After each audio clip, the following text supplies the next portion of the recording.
বাঁকুড়ার জঙ্গলমহলে বন্ধ আদিবাসী শিক্ষার্থীদের হোস্টেল। জেলার খাতড়া মহকুমার বিভিন্ন ব্লকে আদিবাসী ও দরিদ্র পরিবারের শিক্ষার্থীদের জন্য বিদ্যালয়গুলিতে যে হোস্টেল পরিষেবা শুরু হয়েছিল, বেশিরভাগ ক্ষেত্রেই আজ তা বন্ধ। এর ফলে অনেককে মাঝপথে পড়াশুনো ছাড়তে হচ্ছে বলে স্থানীয়দের বক্তব্য।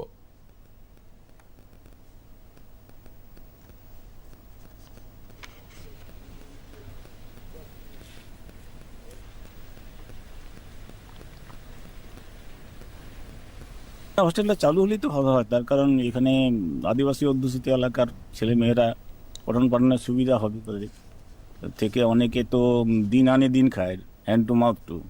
তাহলে তাদের গার্জেনগুলো এখানে দিলে যেন ছেলে নিরাপদে থাকবে, কিছু পড়াশোনাও হবে আর খেতেও পাবে।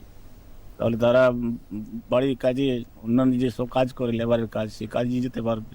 আর ছেলে নিয়ে তো কাজে যাওয়া সম্ভব না। রানীবাঁধ ব্লকে মোট হোস্টেলের সংখ্যা 23। এটা মূলত বাম আমলে 80-র দশকের শুরুর দিকে এগুলো তৈরি।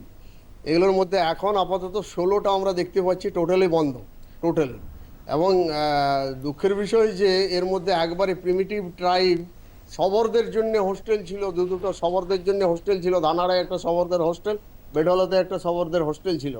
সেই হোস্টেলগুলো একদম টোটালি বন্ধ। আর একটা শবরদের হোস্টেল আছে শুধুমাত্র মেয়েদের 100টা সিট।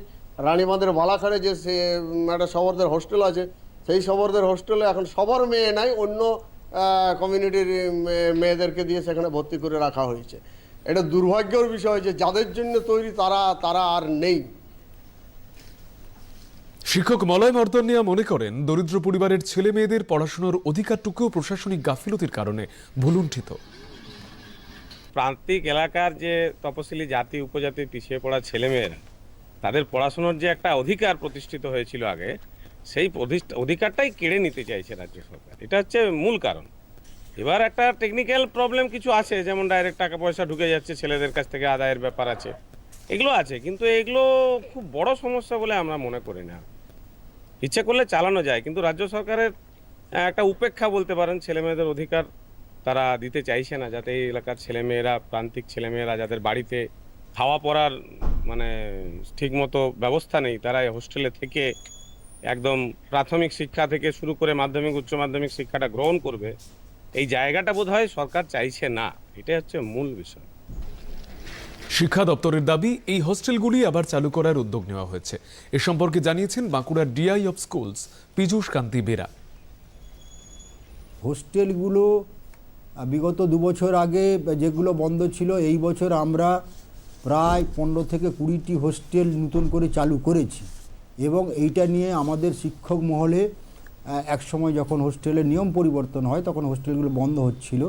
আর কাছাকাছি এইচএস স্কুল না থাকার জন্য আগে হোস্টেল দরকার হতো, যাতে দূর থেকে আসতো। এখন তো এইচএস স্কুল নাগালের মধ্যে পায়, তবুও আমাদের হোস্টেলগুলো পুনরায় চালু করা হচ্ছে। বিশেষত খাতড়া এলাকায়, খাতড়া সাব ডিভিশনে অনেকগুলো হোস্টেল আমরা খুলেছি এবং আগামী বছরও, মানে এই বছরের মধ্যেই আমরা আরও কয়েকটা হোস্টেল, বিশেষত গার্লস হোস্টেল যেগুলো আমরা খুলছি।